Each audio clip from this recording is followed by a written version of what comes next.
الحمد للہ رب العالمین الصلاة والسلام علی رسولہ النبی الکریم وعلی آلہ واصحابہ اجمعین الحمد للہ الذی ہدانا لہذا وما كنا لنهتدی لولا ان ہدانا اللہ رب اشرح لی صدری ویسر لی امری واحلل عقدۃ من لسانی یفقہوا قولی آمین یا رب العالمین۔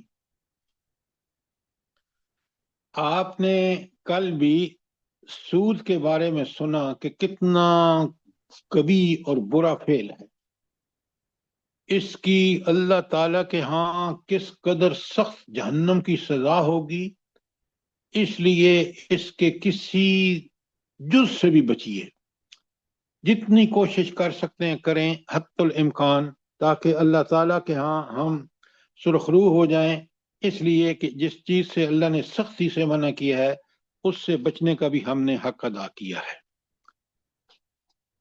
اچھا، اب میں آج کوشش کروں گا کہ آج سورہ بقرہ کو ختم کر دیں، اور انشاءاللہ کل جو ہے ہم رمضان استقبال رمضان کا پروگرام کریں۔ تو انشاءاللہ میری پوری کوشش ہوگی، اور آپ مجھ نے یقیناً پڑھا ہوگا، تو میں آپ کے سامنے یہ ساری چیزیں بیان کر رہا ہوں۔ سود کے بارے میں ہم نے سود کی کنٹینیویشن ہے آیت نمبر 278، وہ میں پڑھ رہا ہوں، بڑے غور سے سنیں۔ بسم اللہ الرحمن الرحیم۔ یا ایہا الذین آمنو، خطاب کس سے ہے؟ مجھ سے اور آپ سے جو ایمان کا دعویٰ کرتے ہیں۔ کیا اللہ فرما رہے ہیں؟ اتقوا اللہ، اللہ سے ڈرو۔ اللہ سے ڈرنے کا مطلب کیا ہے؟ کہ اللہ، آگے بات آ رہی ہے کہ جو اللہ نے حکم دیا ہے وہ کرو، وہ راضی ہوگا، جس سے منع کیا اسے رک جاؤ، راضی ہوگا۔ اگر اس کے خلاف کرو گے کہ جس کا حکم دیا ہے اس کو کرو گے تو تم، اور جس کو منع کیا، جس کا حکم دیا گیا اس کو نہ کرو گے، اور جس سے منع کیا ہے اس سے رکو گے نہیں، تو پھر بالکل بنی اسرائیل کا صورتحال ہوگی جو پوری صورت میں پیچھے آپ 40 سے 142 تک پڑھ کے آئے ہیں، کہ اللہ تعالیٰ نے اس سے امامت بھی چھین لی اور ان کو ذلیل و رسوا کر دیا۔ اللہ ہمیں توفیق نہ دے کہ ہم ایسے کام کریں، اور آپ خود دیکھ رہے ہیں کہ آج ہم انہی کاموں کی وجہ سے اللہ کی طرف سے ہمیں لعنتیں، ذلتیں اور پستیاں جو ہیں وہ ہمیں مل رہی ہیں۔ اللہ تعالیٰ مجھے اور آپ کو قرآن سنت کے احکامات کا پابند بنائے۔ اچھا، تو پہلا حکم کیا دیا سود کے بارے میں؟ تقوی اختیار کرو ہر معاملے میں، اور وَذَرُوا مَا بَقِيَ مِنَ الرِّبَا، اور جو سود میں سے جو باقی رہ گیا ہے اسے چھوڑ دو۔ اب فائنل حکم آ گیا کہ آپ نے جو بھی سود معاملات آپ کے پہلے کے چل رہے ہیں اسے چھوڑیں، اور جو آپ نے سود لیا ہے اس کو آئندہ کے لیے بالکل نہ لیں۔ اور میں نے آپ کو تفصیل سے بتایا ہے کہ کہاں سے یہ معاملہ شروع ہوا، اور اب آخر میں اللہ تعالیٰ کے احکامات آ رہے ہیں۔ تو آج جو بھی تم کرو گے، کل تم نے قیامت کے دن اس ہستی کے سامنے پیش ہونا ہے جو تمہارے عمل سے پوری طرح باخبر ہے، اور جس کو پوری قدرت ہے، عین اس کی حکمت ہے کہ وہ ظالموں کو سزا دے، کیونکہ اس نے دنیا میں ان کو سارے وسائل ذرائع دیے، انہوں نے مس یوز کیا، وہ سزا کے مستحق ہیں، ان کو سزا ملے گی۔ اور اللہ کی جب سزا دے گا تو کوئی روک نہیں سکتا اس اللہ کو، اور جب وہ جنت میں بھیجے گا ہمارے نیک اعمال کی وجہ سے، ہوگا اس کا کرم، لیکن اعمال شرط ہیں، تو پھر اللہ تعالیٰ کو کوئی اس بندے کے حوالے سے روک نہیں سکے گا کہ اس کو جنت میں کیوں بھیج رہا ہے، کیوں؟ وہ طاقت اور قدرت کا سرچشمہ ہے۔ کوئی سوال آپ کا اس پہ ہوا 278 پہ؟ دیکھیں اس کے آخر میں ایک بڑا جملہ ہے، ان کن تم مومنین، اگر واقعی تم مومن ہو نا، ایمان والے ہو، تو پھر کیا کرو؟ جلدی بتائیں کیا کرو۔ اس آیت میں کیا کہا پہلے؟ سود کے جو کھاتے تقوی، کھلے ہوئے ان کو بند کر دو اور اللہ تعالیٰ کا تقوی اختیار کرو. پہلے تقوی ہر کام میں، اور پھر یہ سود جو تم کھا رہے ہو اہل عرب کو اس وقت اور آج سارے مسلمانوں کو، کہ اس سے باز آ جاؤ، یہ چھوڑ دو. اللہ اکبر. 279 سنیں بڑے غور سے، کتنی خوفناک اللہ کی وعید ہے. اللہ تعالیٰ فرماتے ہیں بسم اللہ الرحمن الرحیم فَإِن لَمْ تَفْعَلُوا، اگر تم نہیں کرو گے، یہ سود کو نہیں چھوڑو گے. اللہ اکبر. آگے کی بڑی غور سے سنیں. فَأَذَنُوا بِحَرْبٍ مِّنَ اللَّهِ وَرَسُولِهِ، تو پھر اللہ اور اس کے رسول کے ساتھ جنگ کے لیے تیار ہو جاؤ. اس میں کیا خوفناکی کی بلا کیا ہے؟ سر خوف کی بات یہ انسان کے پاس کوئی اتنے وسائل ہیں ہی نہیں کہ وہ اللہ تعالیٰ کے مقابلے میں جنگ کے لیے تیاری کر سکے. نعوذ باللہ. سر آپ یہ کیوں نہیں کہتی کہ ساری طاقتیں، قدرتیں، اختیار سب اللہ کے پاس ہے، بندہ اس کے مقابلے میں بے بس ہے، غلام ہے، عبد ہے، وہ آقا مالک رازق خالق حاکم ہے، لہذا اس سے تو جنگ جیتنے کا سوال ہی پیدا نہیں ہوتا. کتنی ہولناک اور خوفناک بات ہے کہ اگر تم سود کو نہیں چھوڑو گے تو میں اور آپ اپنا پورا جائزہ لیں کہ کہیں ایسا تو نہیں ہے کہ ہم سود کھا رہے ہوں. اچھا، اللہ کہتے ہیں اسی آیت میں آگے وَإِن تُبْتُمْ، اگر تم توبہ کر لو. توبہ کا مطلب کیا ہوتا ہے بلا؟ جلدی بتائیں. سر پلٹ اپنے جاؤ. گناہوں پہ نادم ہونا، ان کا مکمل احساس ہونا، اور پھر ان سے توبہ کرنا، ان کو چھوڑ دینا اور ان کی طرف کبھی پھر نہ پلٹنا، یہ توبہ ہے. سر اور اللہ کی طرف متوجہ ہو جانا پوری طرح، اس کے احکامات. یہ اگلا نقطہ بہت اہم ہے. شرمندہ ہو کر اسی کی طرف پلٹنا، اسی سے معافیاں مانگنا، اور آئندہ وہ گناہ اور کسی قسم کا گناہ کرنے سے باز رہنا، یہ توبہ ہے. اللہ توبۃ فرماتا النصوح. بالکل توبۃ النصوح، اس کی یہی ڈیفینیشن ہے. اچھا، اب آگے اللہ تعالیٰ فرماتے ہیں وَإِن تُبْتُمْ، اگر تم توبہ کرو، وہی توبۃ النصوح، فَلَكُمْ رُؤُوسُ أَمْوَالِكُمْ، تو تمہارے اصل اموال تمہارے ہی ہیں، یعنی جتنا اس کو دیا ہے اتنا لے لو، باقی سود کو چھوڑ دو. کیا بات ہے! قرآن کتنا عدل کا قائل ہے، اور اللہ تعالیٰ کس طرح حق ہیں، اور حق فرماتے ہیں لا تظلمون، تم کسی پر ظلم نہ کرو، ولا تظلمون، اور نہ تم پر ظلم کیا جائے. اس کا اس آیت کے اوپر والی اسی آیت کے اندر رہ کر کیا معنی کریں گے کہ نہ تم ظلم کرو نہ تم پر ظلم کیا جائے؟ سر نہ تم یعنی کہ دو اور نہ تم سود کھاؤ، دونوں باتیں شاباش. ہیں.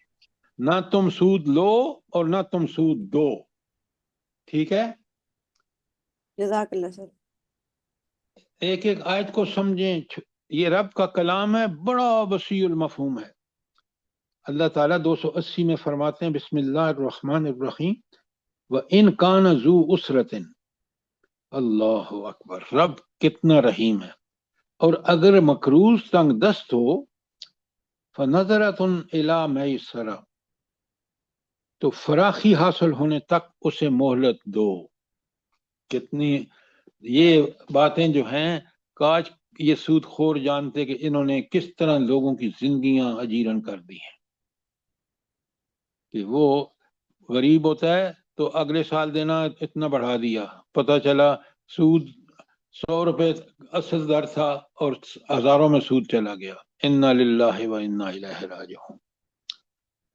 اور اسی میں اللہ تعالیٰ آگے فرماتے ہیں وَأَن تَصَدَّقُوا، اللہ اکبر، اگر تم صدقہ ہی کر دو، خیر لکم، یہ تمہارے لیے بہت بہتر ہے.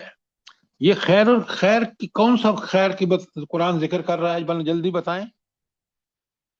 کہ اگر تم اس کو معاف کر دو جو سود نہیں دے سکتا، پہلے تو یہ ہے کہ آپ اس کو مہلت دیں.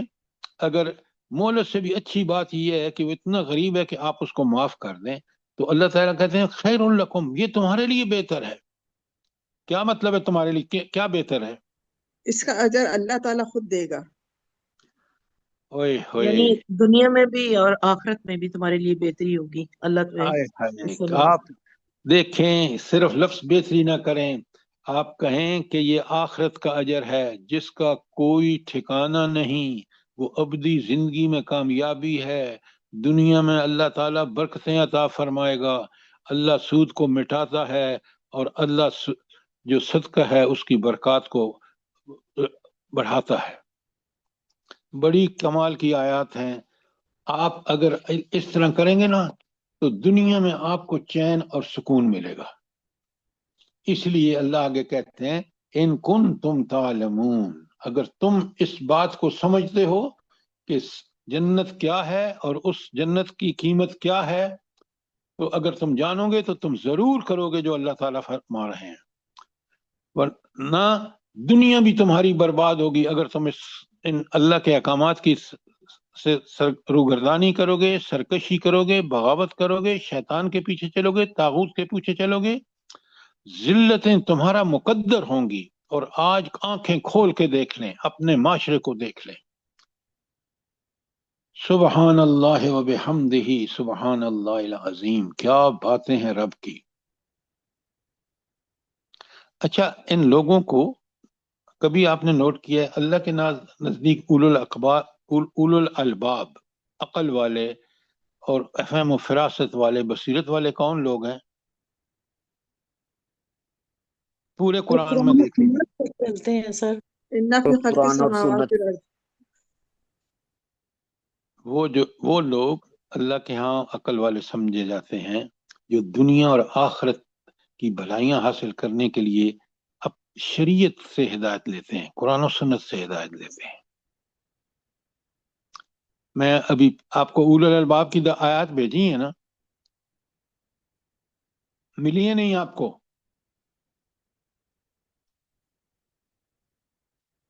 جلدی بتائیں،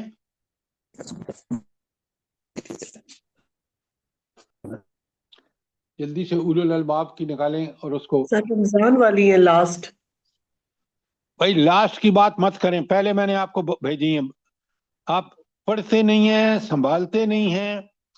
قرآن میں جتنا جہاں جہاں اولو الالباب آیا ہے میں نے ساری آیت دوبارہ بھیج رہا ہوں، اور آپ ان کو غور سے پڑھیں کہ اللہ کے نزدیک عقل مند، فہم و فراست والے کون لوگ ہیں؟ وہ لوگ ہیں جو اللہ ہی کی بات، کیونکہ اسی کی بات برحق ہے، اسی کے احکامات برحق ہیں، اسی کی تعلیمات برحق ہیں، اسی کی ہدایت برحق ہے، تو جو اس پر عمل کرتے ہیں انہی کو اللہ اولو الالباب کہتا ہے۔ باقی دنیا دار، دنیا پرست، شیطان پرست بے وقوف اس لیے کہ وہ دنیا میں بھی اور آخرت میں نقصان اٹھائیں گے۔ پہلے مجھے پرنٹ کر کے دکھاؤ جلدی سے، اولو الالباب، عقل والے، قرآن میں۔ اچھا، اب آ جائیں آیت 281 پہ، کتنی حکمت کی باتیں ہیں، کتنی عقل و دانش کی باتیں ہیں۔ اللہ تعالیٰ فرماتے ہیں 281 میں، بسم اللہ الرحمن الرحیم، وَاتَّقُوا يَوْمًا، اس دن سے ڈرو۔ کس دن سے؟ ذرا اپنے آپ کو پوچھیں کہ اللہ کیوں کہہ رہا ہے ڈرو اس دن سے؟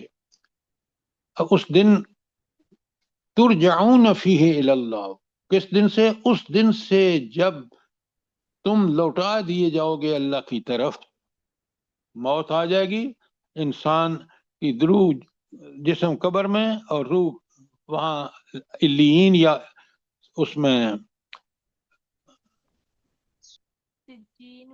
سجین میں. علیین یا سجین میں، دار و مدار کہاں علیین میں جاتا ہے یا سجین میں جاتا ہے؟ ایمان اور عمل صالح کی وجہ سے۔ اور پھر جب آخرت میں حساب ہوگا، یوم محشر میں، پہلے سور پر سب مر جائیں گے، دوسرے سور پر سب زندہ کر دیے جائیں گے، اور پھر جب زندہ کر دیے جائیں گے تو وہ اللہ کے ہاں جمع ہوں گے، سب کے سب میدان حشر میں دوڑیں گے۔ کتنا مشکل ہوگا وہاں پہنچنا گناہ گاروں کے لیے، اور کتنا آسان ہوگا نیکوکاروں کے لیے۔ بالکل ان پیمانوں کو پڑھیں، سمجھیں، تاکہ مجھے اور آپ کو یقین ہو، اور پھر ہمارے اندر نیکی کا جذبہ بڑھے گا، عمل صالح کرنے کے لیے ہمیں استقامت اللہ تعالیٰ عطا فرمائے گا. واتقوا یومن، ڈرو اس دن سے، ترجعون فیہ الی اللہ، جس دن تم لوٹا دیے جاؤ گے اللہ تعالیٰ کی طرف. اچھا بالکل سنیں، یہی آیت لکھیں، اس آیت کے ساتھ لکھیں اپنے قرآن میں 2/بقرہ کی 48. اللہ فرماتے ہیں بڑے غور سے، واتقوا یومن، ڈرو اس دن سے، لا تجزی نفس عن نفس شیئا، کوئی نفس، کوئی جان کسی جان کے کمال دوسری جان کے کام نہ آ سکے گی. بیٹا باپ کی مدد نہیں کر سکے گا، ماں باپ بیٹے کی مدد نہیں کر سکیں گے. دیکھیں کتنا سخت دن ہوگا. ولا يقبل منها شفاعہ، اور کوئی سفارش قبول نہیں کی جائے گی.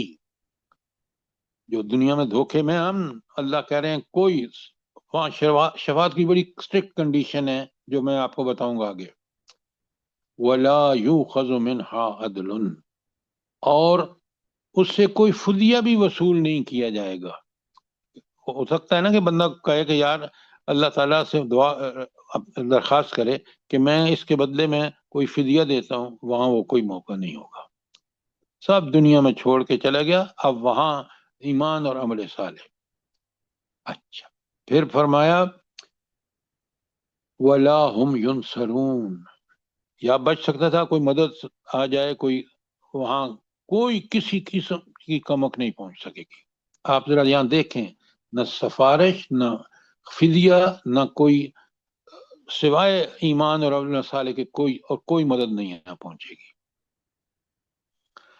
آپ نے لکھ لیا یہ بقرہ کی 48؟ جلدی بتائیں. جی سر. جی سر لکھ لیا ہے. اچھا اسی کے ساتھ لکھیں بقرہ کی 123. میں پڑھ رہا ہوں بقرہ کی 123. یومن لا تجزی نفس عن نفس شیئا، بالکل وہی آیت ہے کہ کوئی کسی نفس کے کام نہیں آئے گا دوسرے کے. ولا يقبل منها عدل ولا تنفعها شفاعہ، نہ ان سے کوئی فدیہ قبول کیا جائے گا اور نہ ان سے کوئی ان کی سفارش کرنے والا ہوگا. ولا هم ينصرون، اور نہ ان کی کوئی مدد کی جائے گی.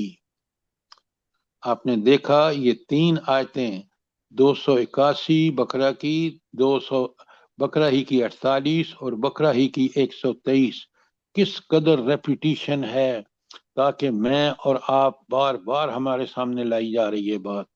اللہ تعالیٰ مجھے بھی اور آپ کو بھی انہی کے مطابق عمل کرنے کی توفیق عطا فرمائے. آمین ثم آمین. اچھا اب اللہ فرماتے ہیں، دیکھیں کتنی پیاری بات ہے.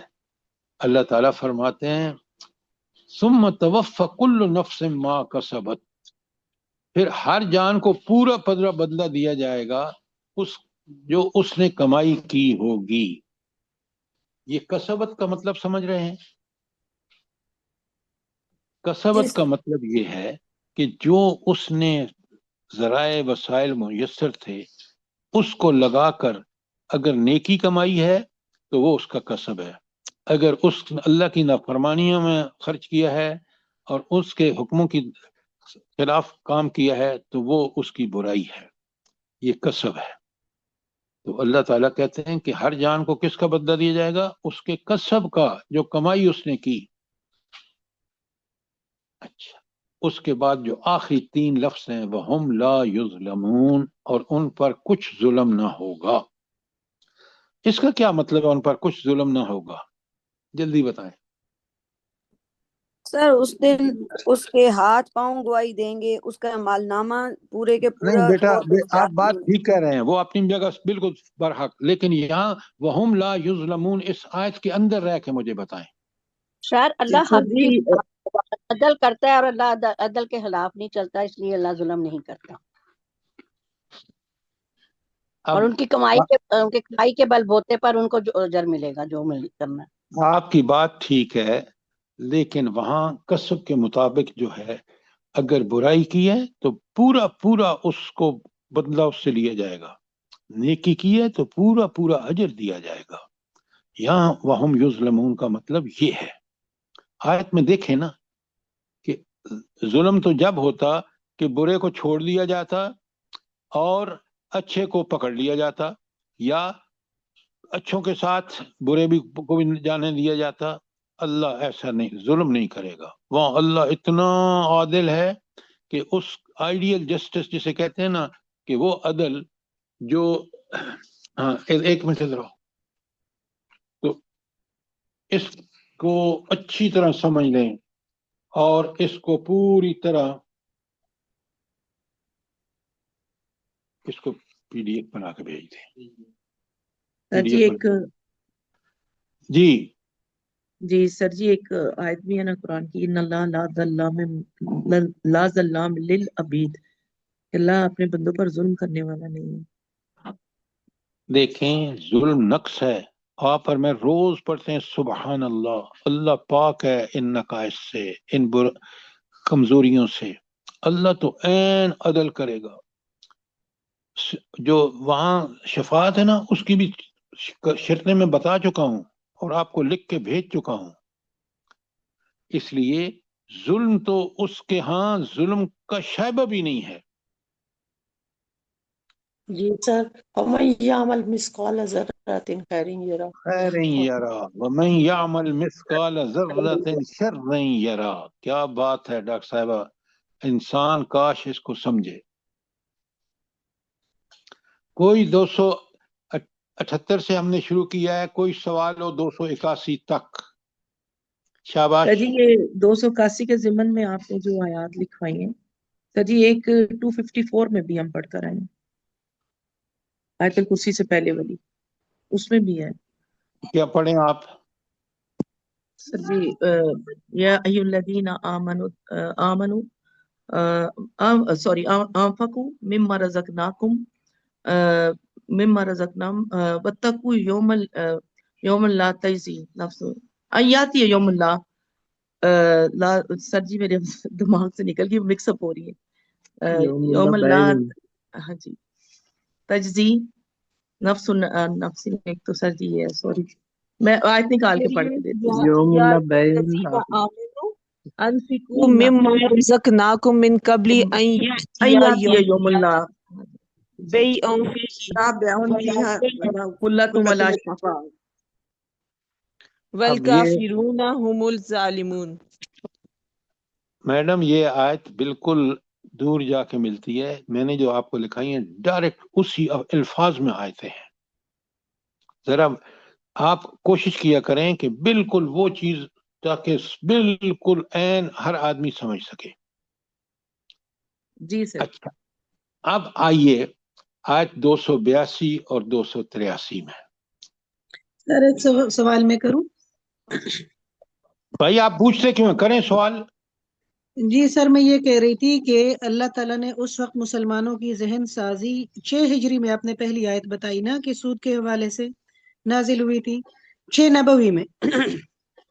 تو 6 نبوی سے پھر جا کے اتنے، یعنی یہ 9 ہجری کی آیات ہیں جو ابھی پڑھ رہے ہیں نا، جو سود کے متعلق پڑھ چکے ہیں. تو اتنے گیپ کے ساتھ ساتھ اللہ رب العالمین نے مسلمان کی فطرت سے سود کا خاتمہ کیا اور آہستہ آہستہ ان کی ذہن سازی کی. اس پہ تھوڑی سی بات کریں. میڈم یہ بات آپ کی بالکل ٹھیک ہے، اور میں نے آپ کو پہلے بتایا ہے کہ وہ معاشرہ جہاں قرآن کو نافذ کرنا تھا، پہلے لوگوں کو ذہن تیار کرتے ہیں. یہی اس کی حکمت ہے کہ آپ 6 نبوی میں ایک آیت آئی، وہاں بتا دیا گیا کہ یہ اس کا نقصان بہت زیادہ ہے، نفع تھوڑا ہے. اور اصل بات ہے اخلاقی برائیاں. یہ اخلاق کے اعتبار سے بندے کو انتہائی کنجوس اور زر پرست بناتی ہے. لیکن اس معاملے میں جبکہ نبی کریم صلی اللہ علیہ وآلہ وسلم کی بعثت تھی تو ذہن سازی کے بعد یہ 9 ہجری کی آیات نازل ہوئی. لیکن اب میرے اور آپ کے لیے کوئی جواز نہیں ہے کہ نہیں ابھی تو ہم ذہن سازی کریں. ہم نے دعویٰ کیا ہے کہ ہم اللہ، رسول اور آخرت پر ایمان لاتے ہیں، لہذا ہم پر کوئی اس میں وقفہ کی ضرورت نہیں ہے. جو بات کیوں سمجھ آئے قرآن سے ایمان کا تقاضا ہے، میں اور آپ عمل کریں. یعنی سر بائی برتھ مسلمان کے لیے یہ نہیں ہے، ان کو آپ عمل میری کرنا بات ہی سنیں، ہوگا. جی آپ میری بات سنیں. آپ مجھے بتائیں کبھی خدا کا خوف کیا ہم نے کہ ہماری عدالتیں آج تک نہیں بتا سکی کہ سود حلال ہے کہ حرام ہے؟ 75 سال اس ملک کو ہو گئے ہیں جو ملک اسلام کے نام پر بنا تھا. جی سر. آپ مکھی کو تو ہم کھا لیتے ہیں لیکن اونٹ کا پرواہ ہی نہیں کرتے. ہم اللہ کی نافرمانی کا اتنا بڑا ارتکاب کر رہے ہیں بحیثیت قوم کہ جو شاید دنیا میں آج کوئی اور نہیں کر رہا ہوگا. اب ناہید صاحبہ بات سمجھ آئی آپ کو کہ نہیں؟ جی سر بالکل سمجھ آ گئی. اصل میں علماء اس چیز کے لیے فارغ ہی نہیں ہے، وہ دوسری چیزوں میں لگے ہوئے. آپ ان کو چھوڑ دیں. وہ آگے آ رہا ہے لہا ما کسبت وعلیہا مکتسبت. میں اور آپ ذمہ دار ہیں اپنے معاملات کے. پھر ہمارا فرض ہے کہ لوگوں کو بتائیں کہ اللہ کا حکم، اللہ کا قانون، اللہ کا قرآن، رسول اللہ کی سنت اور ان کا طریقہ کتنا زبردست ہے. آج معاشرہ بالکل برباد ہو چکا ہے، ذلت اور پستی کی انتہا میں جا چکا ہے اس سود کی وجہ سے. ساری تفصیلات میں نے آپ کے سامنے رکھی ہیں. جی سر سمجھ گئے بالکل. اچھا اب چلتے ہیں ذرا. جی فرمائیے. اب سنیں. سر بھی بھائی میں کہہ بولو رہی نا تھی آگے خود. سر جی میں کہہ رہی تھی آپ نے جو اولو الالباب والی آیات بھیجی ہے نا، میں نے PDF آپ کو شیئر کیے، اس میں آپ نے ہیڈنگ کے ساتھ وہ ڈیٹیل سے دیا ہوا ہے سر، وہ والا بھی شیئر کر دیجیے گروپ میں. مل گیا آپ کو؟ جی سر میں نے آپ کو بھیجا ہے. آپ نے کہاں سے لیا ہے؟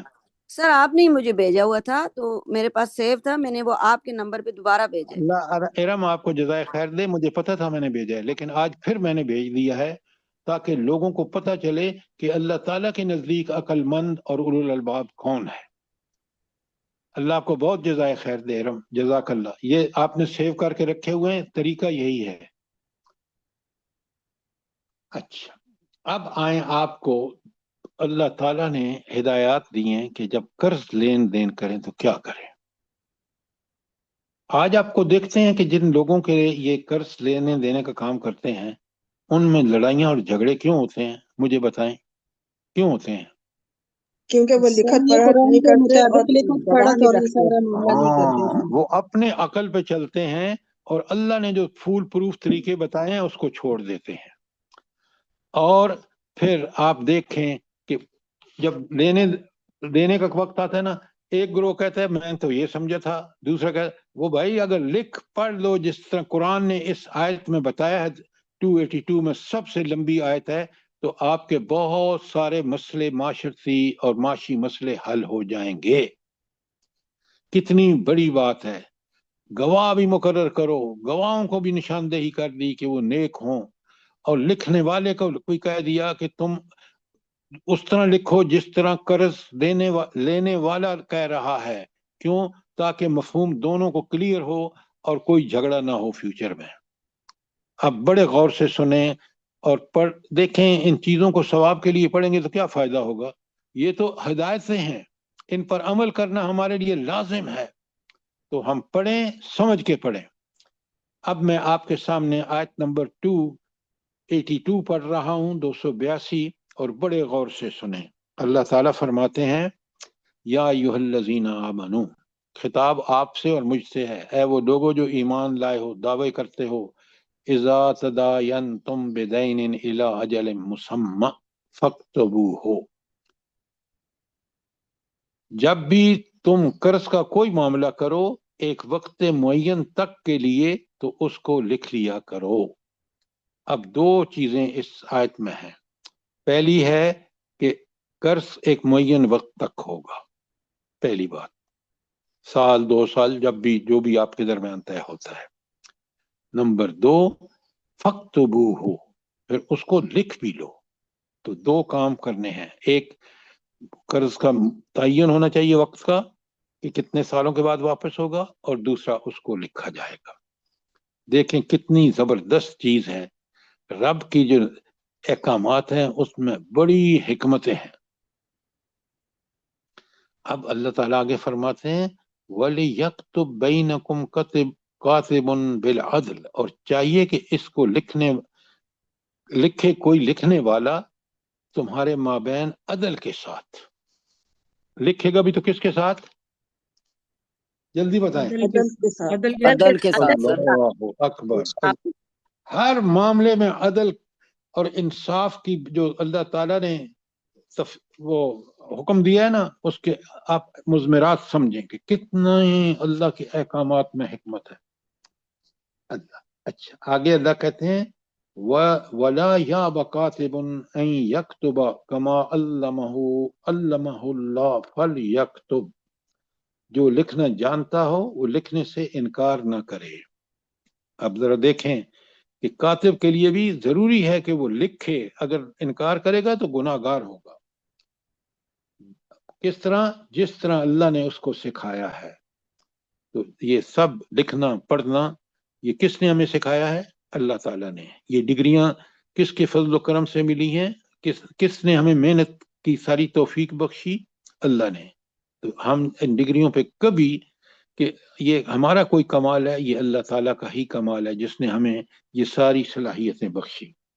صلاحیتیں تو اس نے دی تھی نا کہ تم مجھے پہچانو، میرے حکم پر چلو، اور اسی لیے آیات کائنات پہ غور کرنے کے لیے، آیات انفس پر غور کرنے کے لیے، تاکہ تمہیں اس نتیجے پہ پہنچو گے کہ کس قدر لاجواب اور بے مثال میرا رب ہے. تو کما علمہ اللہ، جیسے اللہ تعالیٰ نے اس کو سکھایا ہے، فَلْيَكْتُبْ، بس اسے چاہیے کہ لکھے، حکم ہے.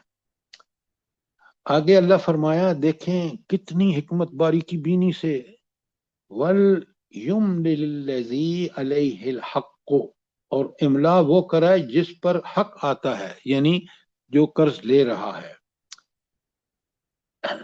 وَلْيَتَّقِ اللَّهَ رَبَّهُ، اور اس کام میں بھی جب لکھوائے تو اللہ سے ڈرے، لکھنے والا بھی اللہ سے ڈرے کہ حق لکھے. کیا بات ہے. وَلَا يَبْخَسُ مِنْهُ شَيْئًا، اور لکھواتے ہوئے اس میں کوئی شے کم نہ کرے. ایک دیکھیں کس قدر حکمتیں ہیں اللہ کی. فَإِنْ كَانَ الَّذِي عَلَيْهِ الْحَقُّ سَفِيهًا أَوْ ضَعِيفًا، اگر وہ شخص جس پر جو قرض لے رہا ہے، جس پر حق عائد ہوتا ہے، ناسمجھ یا ضعیف ہو. اب دیکھیں پھر کیسی حکمت کی بات. او لا يستطيع ان يمل ہوا، یا اس کے اندر اتنی صلاحیت نہ ہو کہ وہ املا کر سکے.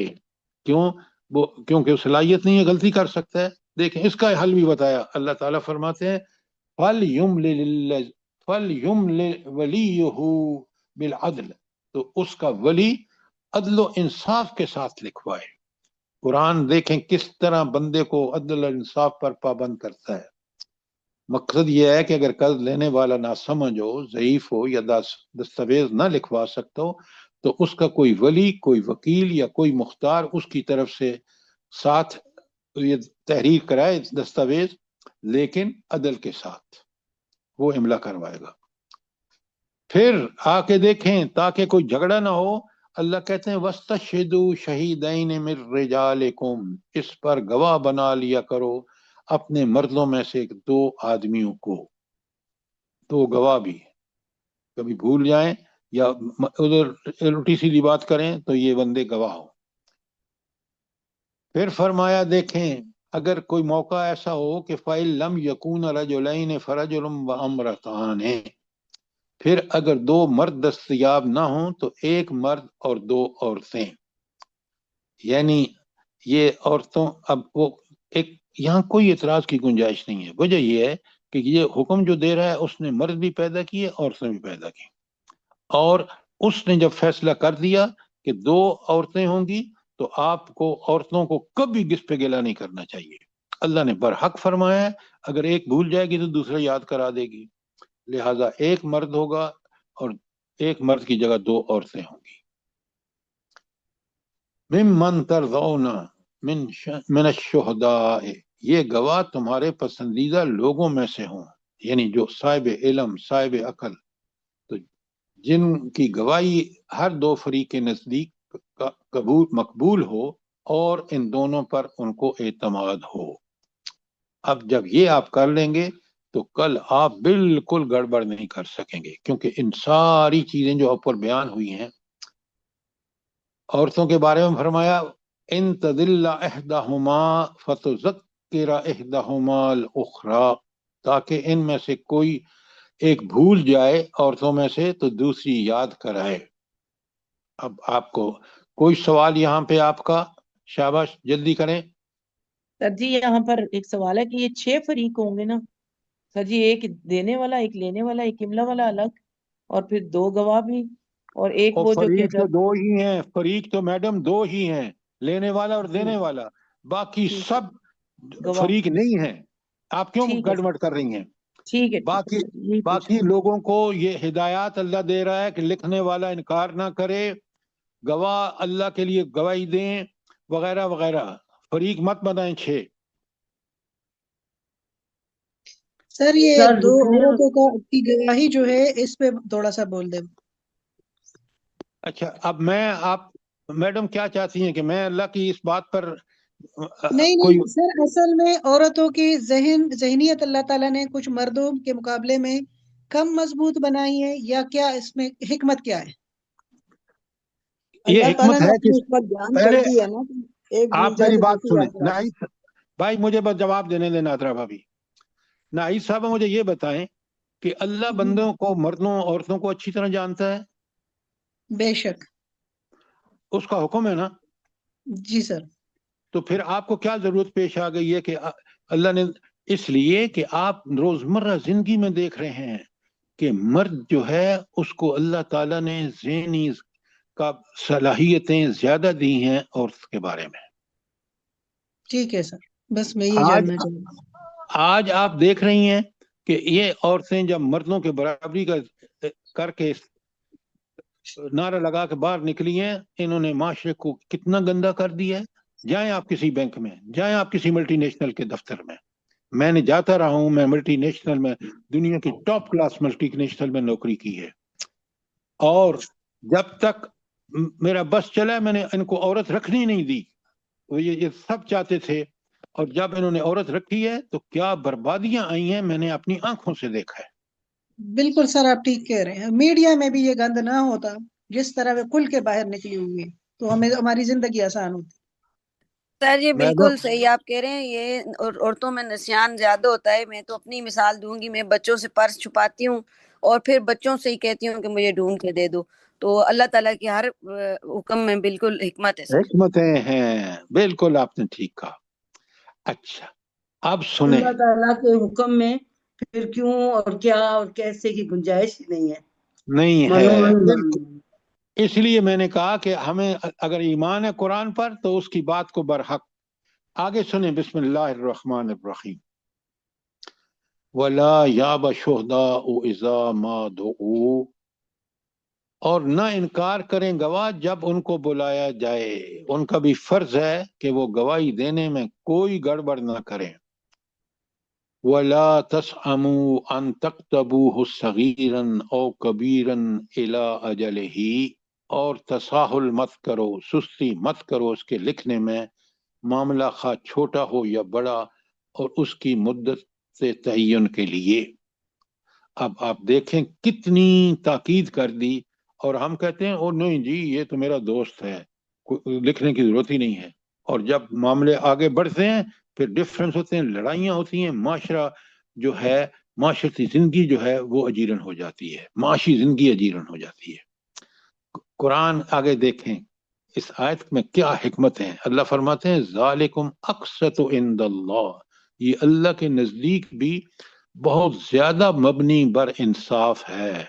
سبحان اللہ، سبحان اللہ۔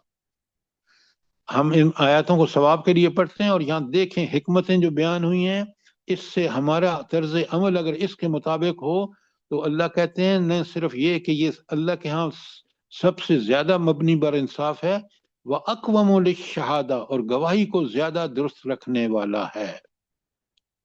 تو معاملہ اگر ضبط تحریر میں آ جائے اور واضح رہے گا، نہ ورنہ زبانی یادداشت کے اندر کہیں تعبیر میں فرق ہو جاتا ہے۔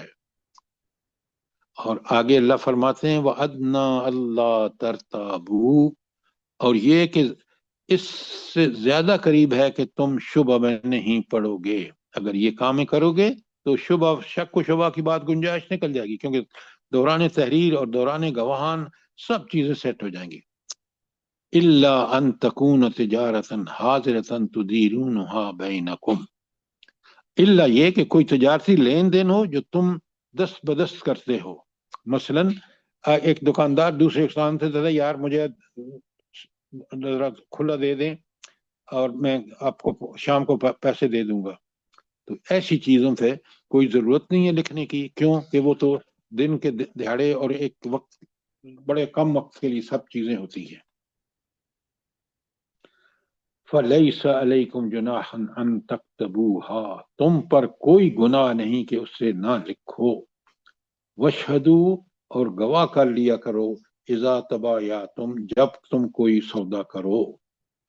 اب آپ اندازہ کر لیں کہ کس قدر تفصیل سے اللہ نے وَلَا يُضَارُ قَاتِبٌ وَلَا شَهِيدٌ، اور نہ نقصان پہنچایا جائے کسی لکھنے والے کو اور نہ گواہ کو، کہ برحق گواہی دینے والا اور برحق لکھنے والے کو کوئی دونوں فریقوں میں سے کوئی نقصان نہ پہنچائے. وَاتَّقُوا اللَّهَ، یہ بار بار آ رہا ہے قرآن میں. آپ دیکھیں بات تقوی سے شروع ہوئی، اور اللہ سے ڈرتے رہو. وَيُعَلِّمُكُمُ اللَّهُ، اور اللہ تمہیں تعلیم دے رہا ہے.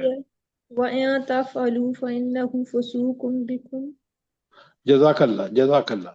وَإِن تَفْعَلُوا، اگر تم ایسا کرو گے، یعنی نقصان پہنچاؤ گے کاتب کو یا گواہ کو، تو یہ تمہارے حق میں گناہ کی بات ہوگی. اب دیکھیں اللہ تعالیٰ نے کتنا اس کو کلیئر کر دیا ہے. اب میں اور آپ عمل نہ کریں اور بعد میں معاشرے میں لڑائیاں جھگڑے ہوں.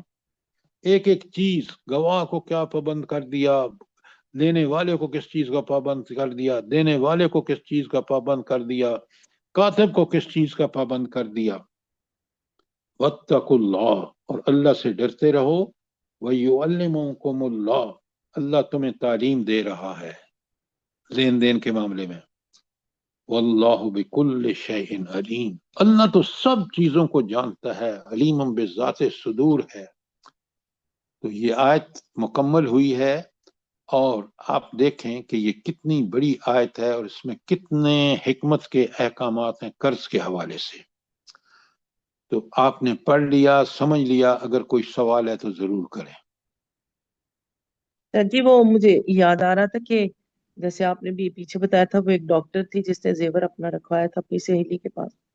وہ دیکھے لینے گئی ہے تو جان بھی نہیں رہی اور مال بھی نہ ملا، تو وہاں پر بھی لکھ لینا ایک واقعہ ضروری ہے. تھوڑا ہے میڈم، اس کے بارے میں تو آپ معاشرے میں اپنے ارد گرد دیکھ لیں. جو نہ لکھتے لکھاتے ہیں اور معاملات کرتے ہیں، گواہ نہیں بنتے، کاتب ٹھیک نہیں ہوتا، تو پھر آپ دیکھ لیں کہ کتنے بڑے مسائل ہیں. یہ تو آپ جو فرما رہی ہیں وہ ایک مسئلہ ہے جو ہمارے معاشرے کا یہ روزانہ کے مسائل ہے. یہ تو سوشل میڈیا پہ آیا ایک ہفتہ پہلے تو ہمیں پتہ ہے، ورنہ کتنے ہیں جو ہم اپنے ارد گرد دیکھتے ہیں. جی سر، لکھ لکھا کے بھی مکر جاتے ہیں، پھر لمبے کام ہو جاتے ہیں آج کل. کسی چیز میڈم کی بات کوئی یہ، اور انجام ڈاکٹر دیکھیں صاحبہ بات کتنا سنیں، برا ہوتا ہے. ڈاکٹر صاحبہ بات سنیں. آج ہم قرآن کا نظام نافذ ہی نہیں ہے، ورنہ عدالتوں میں جج مسلمان بیٹھے ہوں تو جی کسی کی سر. ہمت نہ ہو، اس کو پتہ ہے کہ میں فٹافٹ جیل بھیجے گا مجھے، اور اگر میں دھاندلی کروں گا. لیکن کیوں کہ ہماری اسٹیبلشمنٹ، ہمارے ججز بددیانت ہے. میری بات سمجھ رہے ہیں نہیں سمجھ رہے آپ؟ سر سر جی یہ بالکل جو اچھا ولا سے. یزارا کاتب ولا شہید کا لفظ آیا نا، تو یہاں اس یزار کی کیا شکلیں ہیں کاتب اور شہید کے لیے؟ کس طرح سے اسے تک اذیت دی جا سکتی ہے؟ او یزار کا بھائی لفظ ہے. آپ سنیں، آپ بڑے امیر آدمی ہیں کسی ڈیل کی، اور آپ کہا کہ کاتب اور وہ جو گواہ ہے وہ اسی طرح گواہی دی جس طرح میں چاہتی ہوں، تو جی سر. نتیجہ کیا؟ اس نے کہا گواہی نہیں دی، آپ نے کہا میں اب تمہیں دیکھ لوں گا. تو پھر اب اس کو نقصان پہنچائیں، اس کے کوئی نقصان کر دیں، کوئی جانی یا مالی، یہ ہے اس کی بات. اب سمجھ آئیے کہ نہیں آئی؟ جی سر، جزاک اللہ. اچھا، تو اس ایک آیت میں 2 دفعہ اللہ کی طرف ڈرنے سے حکم دیا گیا، وَلْيَتَّقِ اللَّهَ رَبَّهُ، پھر آگے پھر آیا ہے وَاتَّقُوا اللَّهَ. سر بار بار لکھنے والے، لکھانے والے، قرض لینے والے، قرض دینے والے اور گواہیاں دینے والے سب کو کہا کہ اللہ سے ڈرتے ہو. میڈم آپ کو پتہ ہے قرآن میں 64 مارتا رہا ہے، یہ ایک آیت نہیں ہے، ایک چھوٹی سی آیت ہے سورہ الحشر کی، 2 دفعہ واتقوا اللہ آیا ہے، پتہ ہے آپ کو؟ جی سر سر. ایک بات اس جی آیت سر کے جی، بارے میں واتقوا بھی اللہ کہوں گی. ولتنظر نفس ما قدمت لغد. بالکل.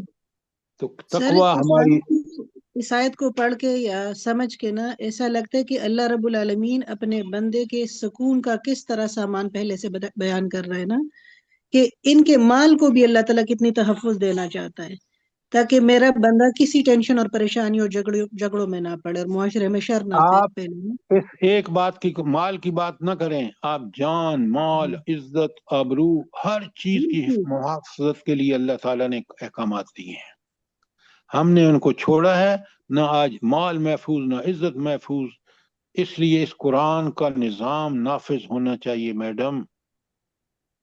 جی سر سراسی امن و سکون ہے.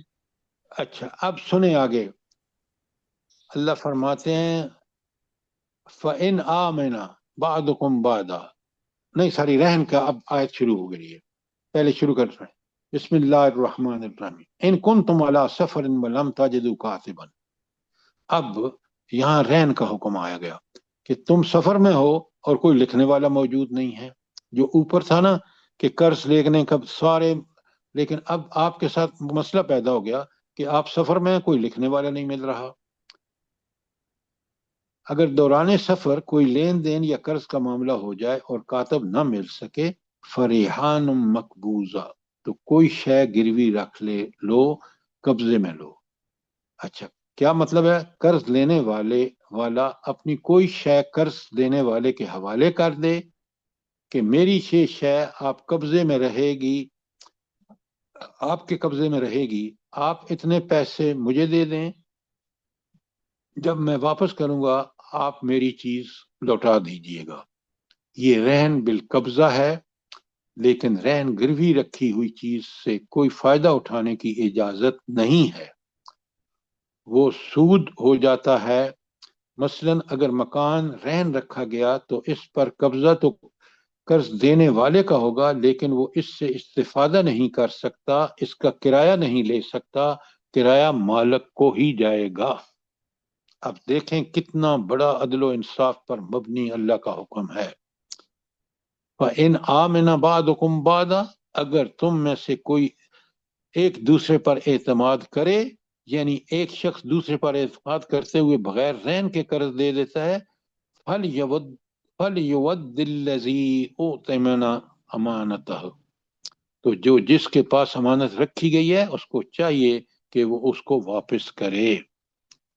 یہ نہیں کہ کیونکہ اس نے کوئی قبضے میں چیز نہیں لی رہن میں، تو اس لیے اللہ تعالیٰ نے بڑا صاف فرمایا کہ ایک شخص کے پاس رہن دینے کو کچھ نہیں تھا، یا دوسرے بھائی نے اس پر اعتماد کرتے ہوئے اس کو کوئی شے رہن نہیں لی اور اس کو قرض دے دیا، تو یہ مال جو اس نے قرض لیا ہے یہ اس کے پاس قرض دینے والے کی امانت ہے، جس کو لوٹانا اس کے ذمے فرض ہے.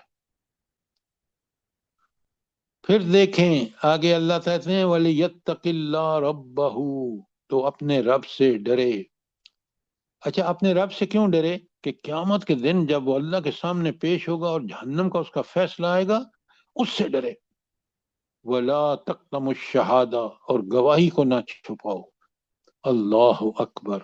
مَن يَكْتَمُهَا فَإِنَّ آثِمٌ قَلْبُهُ، اور جو گواہی کو چھپائے گا اس کا دل گناہگار ہوگا. یہ دل گناہگار ہونے کا مطلب کیا ہے بھلا؟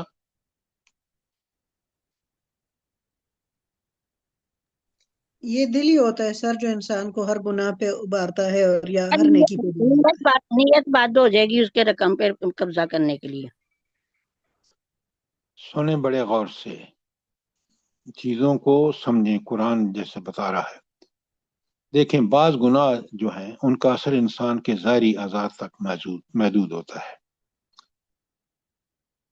مثلا آپ کو پہلی نظر پڑی کہیں اور آپ نے فوراً ہٹا لی، اب یہ گناہ نہیں ہے. کیوں؟ پہلی نظر آپ کی غلطی سے پڑ گئی آپ نے تو اس کا گناہ دل پر اثر نہیں ہوگا، لیکن بعض گناہ ایسے ہیں جن کا دل پر اثر ہوتا ہے اور ایک دھبا پڑ جاتا ہے. جیسے یہ ایک گناہ یہاں ذکر ہو رہا ہے کہ اگر تم نے گواہی چھپائی تو تمہارا دل گناہ گار ہوگا. یہ بہت بڑا داغ ہے جو دل و دماغ پر لگ گیا، اور انسان اگر سچی توبہ کر کے اس کا حق ادا نہیں کرے گا تو جہنم میں جائے گا. یہ ہے اس کا مطلب. واللہ، پھر بار بار دیکھیں تقوی اور اللہ کی علم کے بارے میں بار بار بتایا جا رہا ہے. اگر مجھے اور آپ کو یہ پتہ ہے کہ واللہ بما تعملون علیم، اور جو کچھ تم کر رہے ہو اللہ اسے خوب جانتا ہے، میں اور آپ بالکل گناہ نہیں کریں گے. کیوں؟ اس ہستی کے بارے میں پتہ ہے جس قیامت کے دن جس کے سامنے میں نے پیش ہونا ہے، اور گواہ بھی کون ہوں گے؟ خود میرے اعضاء ہوں گے. کوئی سوال آپ کا جو اب تک ہم نے 270 دیکھیں اللہ کے سامنے سر کوئی ہیرا پھیری نہیں چلے گی. اگر نو انکار بھی کر اس کے بالکل آپ نے ٹھیک اعضاء کہا. جو ہیں وہ گواہ ہیں ہوں گے. لیکن دیکھیں نا، یہی تو مسئلہ آج کا مسلمان نہیں سمجھتا، قرآن نہیں پڑھتا کہ وہ رب کی صفات کیسی ہیں، اور وہ مجھے ہر آن ہر لمحہ میری نیت میرے عمل کو نہ صرف دیکھ رہا ہے لکھوا رہا ہے. قیامت کے دن یہ اعمال نامہ میرے سامنے پیش کیا جائے گا، اور سورہ کاف میں اللہ کہتے ہیں کہ جب دیکھے گا تو پریشان ہوگا کہ اس اعمال نامے میں تو نہ کوئی چھوٹی چیز چھوڑی ہے نہ بڑی چیز چھوڑی ہے. خدا کے لیے ان باتوں کو سمجھیں. یہی چیزیں ہمیں حق پر قائم رہنے کے لیے، اللہ کا ڈر یہی ہے کہ جس اللہ نے یہ سب کچھ لکھنے کا بندوبست کیا وہ سب جانتا ہے، لہٰذا میں اس سے ڈر کر اس کی نافرمانی سے بچوں، اس کے حکم کی تعمیل کروں تاکہ وہ مجھ سے راضی ہو جائے. اگر ہم یہ قرض کی لکھواتے نہیں ہیں تو اس کا نقصان ہم ہی کو ہوتا ہے. ایک تو یہ کہ اللہ کی نافرمانی، دوسرے یہ کہ وہ واپس کرے نہ کرے اس کی مرضی ہوتی ہے. پھر یہ بات آپ بالکل ٹھیک کہہ رہے ہیں. اسی لیے دیکھیں نا قرآن کی سب سے لمبی آیت، ایک ایک چیز کا قرآن نے ذکر کر دیا کہ گواہ ہو، گواہ کا کیا فرض ہے، کاتب کا کیا فرض ہے، لینے والے کا کیا فرائض ہیں، دینے والے کا کیا کرنا چاہیے. یہ ساری چیزیں تفصیل کے ساتھ اس لمبی قرآن کی آیت میں بیان ہوئی ہیں. سر اس کے متعلق ایک حدیث میں 3 باتیں 3 افراد کا کہا گیا ہے. مجھے اس کا مفہوم تھوڑا میں بول دوں کہ جب یہ معاملہ اس طرح جب رب نے حکم دیا ہے اور آپ لین دین کو لکھتے نہیں ہیں جیسے قرآن نے حکم دیا، تو یہ بندہ اللہ سے فریاد کرے گا، اللہ اس کی فریاد نہیں سنے گا. آپ کو باقی حدیث اچھی طرح پتہ ہوگی، لیکن میں نے کہا میں نے سنا آپ کو میڈم میں آپ کو وہ حدیث سناتا ہوں. جی سر. سنیں بڑے حدیث. 3 قسم کے آدمی ایسے ہیں جو اللہ تعالیٰ سے فریاد کریں گے مگر ان کی فریاد سنی نہیں جائے گی. نمبر 1، وہ شخص جس کی بیوی بدخلق ہو اور وہ اس کو طلاق نہ دے. اب طلاق اللہ کیوں کہہ رہے ہیں کہ یہاں کہ اللہ کے طلاق سب سے ناپسندیدہ فعل ہے؟ اس کی وجہ یہ ہے کہ بدخلق بیوی ہوگی تو وہ اس کی بدخلقی کا اثر اولاد پر بھی پڑے گا، معاشرے پر بھی پڑے گا. لہٰذا بیوی وہ ہو جو اللہ کی فرمانبردار اور تابعدار ہو.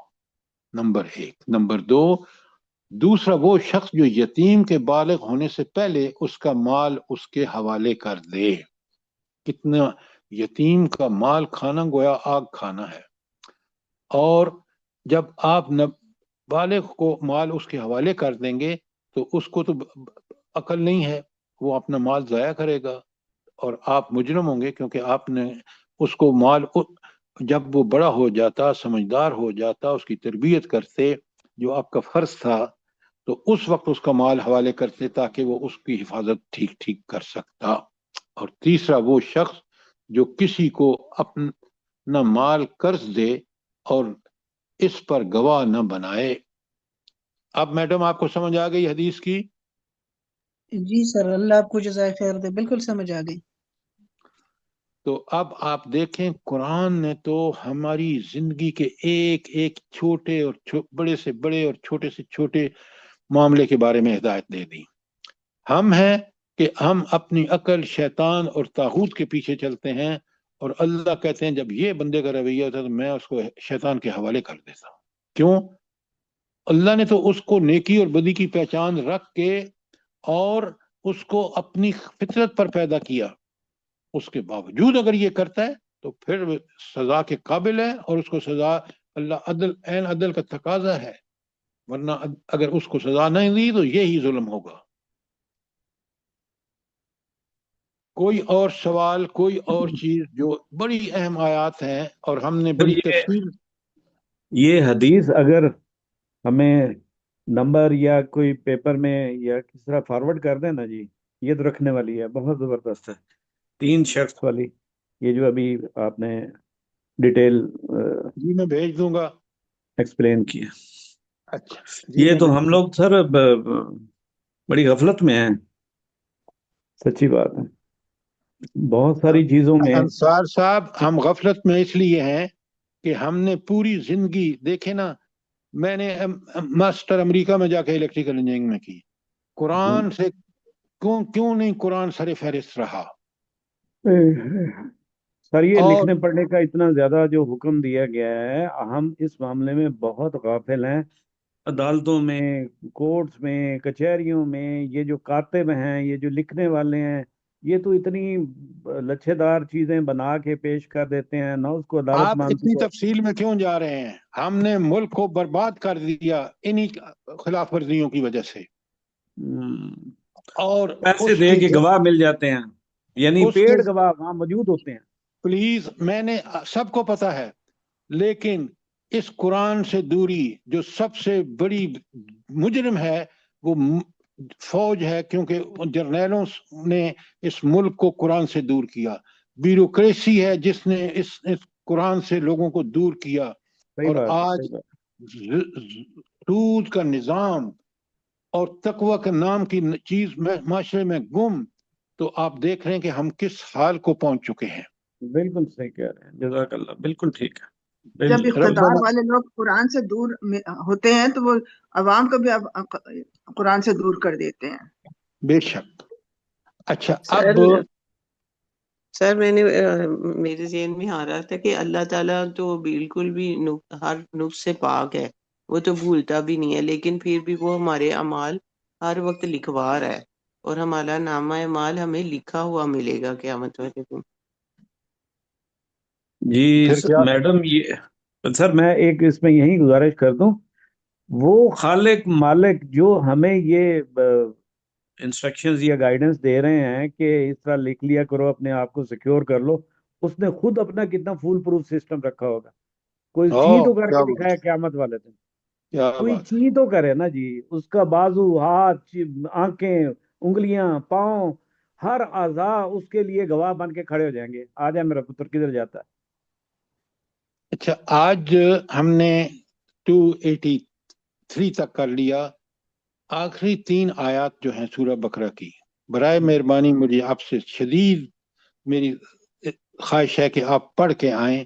یہ وہ 3 آیات ہیں جو نبی کریم صلی اللہ علیہ وآلہ وسلم کو کہاں اللہ تعالیٰ نے دی، جلدی بتائیں۔ معراج پہ۔ معراج پہ سر۔ معراج کے موقع پر ہوئے سر ہوئے جی۔ ہوئے، یہ آسمانوں پر نازل ہوئی ہیں، اور پتہ ہے ان کی فضیلت کیا ہے؟ جلدی بتائیں، میں سر جی ابھی آپ رات کو کو۔ جو یہ پڑھ کر سوئے گا، یہ دونوں آیات اس کو کفایت کر جائیں گی۔ اچھا، اس کی بڑی فضیلت ہے ان آیات کی۔ سب سے خاص پہلے کر تو اس تہجد میں پڑھنی چاہیے سر۔ دعا میں، خاص کر دعا میں پڑھنی چاہیے۔ کل میں آپ کو بڑی تفصیل سے بتاؤں گا کہ اللہ رب العالمین نے ان آیات کی فضیلت کتنی بڑی ہے، اور جو ان فضیلت کو سمجھ کے ان قرآن آیات کو پڑھے گا انشاءاللہ اس کی زندگی بدل جائے گی۔ جب میں کل آپ کے سامنے اس کو ایکسپلین کروں گا تو آپ سمجھ جائیں گے۔ اب میں آپ کو ایک حدیث سناتا ہوں۔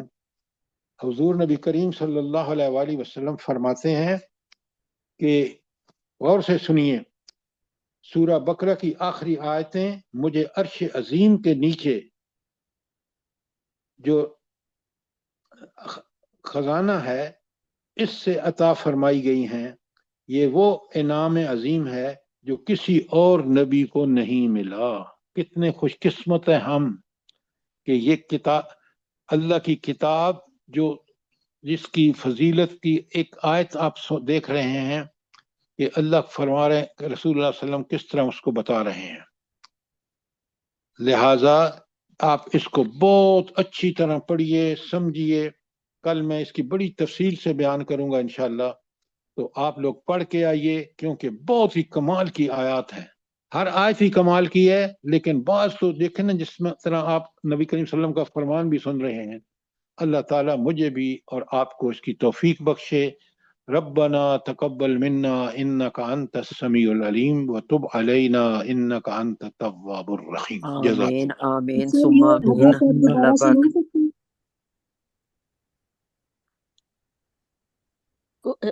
سوری کو مجھے دوسرے نمبر کا پوائنٹ بتا دیں اس حدیث کے۔ دو لکھ لیے میں نے، تیسرا پوائنٹ بھول جو لکھا آپ نے 2 لکھنا۔ لکھی ہے نا وہ بھی ریپیٹ کریں، میں بھی لکھ رہا ہوں پلیز۔ سر وہ یہ سب سے پہلے بد کلام بیوی کو طلاق دے دو اور قرض لینے دینے والا لکھ لیا کرے، تیسرا لکھ پوائنٹ لیا۔ نہیں لکھا۔ جی میں ابھی بتاتا ہوں آپ کو۔ نمبر 1 پہ ہے حدیث کے مطابق سر کہ دوسرے نمبر پہ یتیم کا مال جو ہے نا ہاں وہ جی جی سوری بالغ ہونے سے پہلے آپ دے ذرا دیا جائے۔ مجھے پوری طرح بیان کرنے دیں تاکہ لکھنے والے ٹھیک لکھیں۔ Please sir, please sir, please sir بیان کریں اچھا، دوبارہ۔ پہلی حدیث میں پہلے نمبر پہ ہے، ایک کس کی فریاد اللہ تعالیٰ نہیں سنیں گے قیامت کے دن؟ نمبر 1 وہ شخص جس کی بیوی بدخلق ہو اور وہ اسے طلاق نہ دے، نمبر 1۔ نمبر 2 دوسرا وہ شخص جو یتیم کے بالغ ہونے سے پہلے اس کا مال اس کے حوالے کر دے،